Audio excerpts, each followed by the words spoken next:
Good day, everyone. We are now on our last part, which is part 4 of our study on what is the gospel.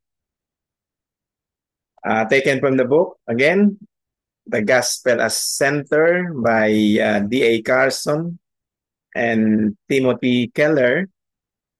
And this particular topic on what is the gospel was authored by Brian Chappell. Okay, we will be reading now on faith in Christ. The gospel applies to all who believe in Jesus. God does not say that he will save those who climb mountains or clean up their addictions or relieve poverty or reach some designated level of goodness. He saves those who simply believe in Jesus as their Savior.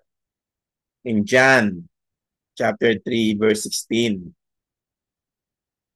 David's situation helps us understand the nature of such faith.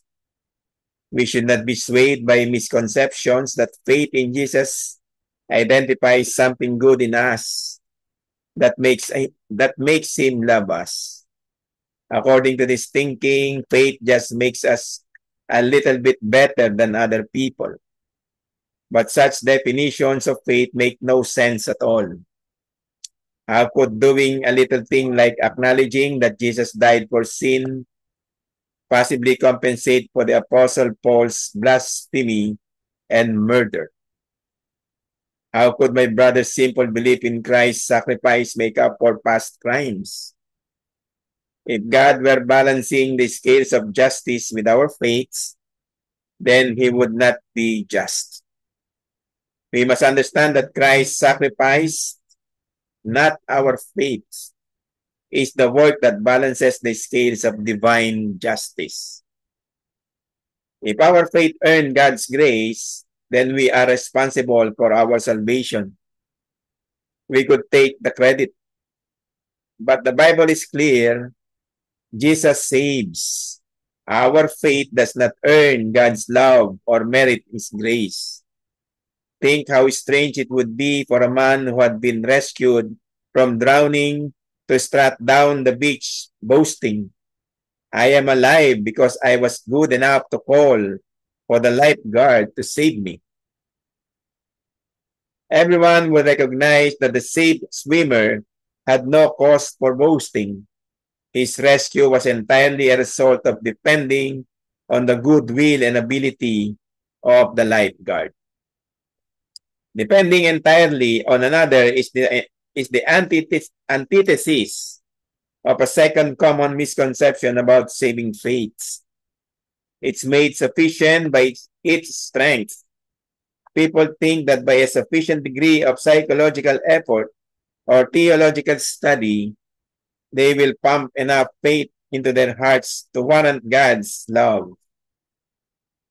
But thinking that salvation depends on our having superior faith is just another way of making faith a work we need to do better than others. This is like the swimmer boasting on the beach, I am saved because I held on to the lifeguard with greater strength than others have. To understand biblical faith, we must think of ourselves as entirely exhausted from trying to survive spiritually and relying entirely on the strength of the lifeguard, Jesus, to save us. Our hope cannot be based on the strength of our faith. The waves of weakness and doubt are far too strong for that, but rather on Jesus' provision alone. Picturing my brother cowering in a jail cell with limited mental capacity, exhausted emotions, and great guilt, I do not want the basis of his hope to be the strength of his faith. I want his hope to be based on the strength of Jesus' love. David has no strength of mind or heart for anything else. His hope must be the same as that of the Apostle Paul, who knew what it meant to come to the end of his wisdom, zeal, and strength as the basis for God's approval. Paul wrote, "For it is by grace you have been saved, through faith, and this is not from yourselves. It is the gift of God, not by works, so that no one can boast." Taken from Ephesians chapter 2, verses 8 and 9. Faith is not a work or mental exercise or an emotional experience. We cannot boast that we have sufficient faith to merit God's love. Saving faith expresses human yieldness and confesses that there is nothing about us that should make God love us. We rely on Jesus alone to save us from our sin. We do not trust that anything we do is sufficient to make God love us. Not our good works, not our wise thoughts, not even the strength of our faith. We simply trust that Jesus saves. Faith in Christ alone and forsaking of the self as the basis of divine approval is the effect God works in our hearts as He uses all our desperations and disappointments to bring us to complete dependence on Him. When we have no basis of hope but Jesus, we turn from everything else to Him. That is one reason Paul says that even the faith we have is a gift of God. Again in Ephesians chapter 2, verses 8 and 9. Saving faith cannot be something we can endure by our efforts. If God did not make our hearts beat for Him, then we would be spiritually dead. In Ezekiel chapter 36, verse 26, and in Ephesians chapter 2, verse 1. Now, rest in Christ. Biblical faith is not so much trusting in the degree of our knowledge, fervency, or self-reproach as simply relying on Christ's work. We do not depend on the strength of our faith to hold us to Him, but on the strength of His love to lift us to Himself. As a strong man who enters an elevator does not rely on the muscles, but on the cables above to lift him. So also biblical faith is not about the spiritual effort we exert, but the spiritual dependence we exhibit. We do not so much rely on our great faith in Jesus as we rest in His great love for us. In Isaiah chapter 30, verse 15, and Hebrews chapter 4, verses 9 to 11. We trust the infinite and unwavering mercy of an omnipotent God rather than the meager and mixed efforts of our humanity. As we open our hearts to the reality of God's unconditional love, we discover a sweet and surprising peace. In Romans chapter 5, verses 1 and 2. Rather than worrying endlessly about satisfying God's expectations or placating His anger, we find unending divine acceptance. In Ephesians chapter 2, verses 17 to 19.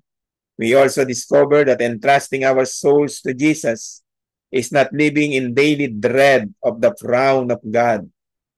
Because our faith is in Christ's saving work alone, the Christian life is not a wearying treadmill of trying to stay on God's good side. We rest in the grace that covers our sin, overcomes our failings, and grants us the righteousness of Jesus. To God alone be the glory. Salamat ng marami sa inyong lahat sa pagtungkay nyo at pagbibigay ng inyong oras at atensyon sa ating pag-aaral on this great subject, which is the gospel of our Lord Jesus Christ. There is no other gospel than the gospel of our Lord. Sa mga susunod pong mga araw ay patuloy tayong mag-aaral at magbibigay ang inyong lingkod sa inyo ng mga katuruan na base sa katotohanan ng Biblia. o ng salita ng Diyos, the written word of God, bilang kanyang kapahayagan, His revealed will, His special and supernatural will to humanity. Salamat sa ating Panginoong Hesus at niligtas niya tayo.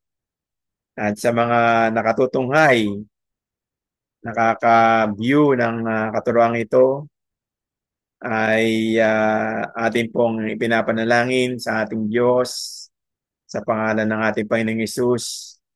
Manawa ay masumpungan nyo ang kaligtasan, ang katotohanan ng kanyang gospel sa pamagitan ng ating Panginoong Hesus.